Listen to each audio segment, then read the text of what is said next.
માટે ગુરુના બાળકોએ બહુ સમજી વિચારીને રહેવું।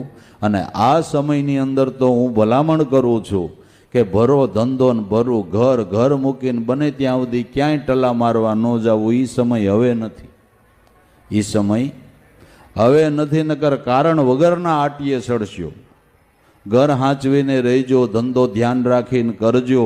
તમારી આવક હોય એટલું જ ખર્ચ કરશો, આવકથી વધારે ખર્ચ કરશો તો તમારા ઉપર કરજ થાય ને કરજ થાય એટલે તમે સદગુરુનું ભજન નહીં કરી શકો, નહીં કરી શકો। બધા વિચાર રાખીને હાલવાનું છે। સદગુરુ તો દયાના સાગર છે, પણ આપણે રેણીમાંય વાલા કાંઈક રહેવું તો પડશે ને, એમ કહું છું। રહેવું તો પડશે ને। કામ વગર ક્યાંય જવું નહીં। હગા વાલા સંબંધીઓમાં ગયા હોય, કાંઈ પ્રસંગ હોય, પ્રસંગ પતે એટલે એક અડધો કલાક વધારે હાડુભાઈ હોય તો ન રોકાતા। તો કાયમને માટે ભાવ જળવાઈ રહે, તો કાયમ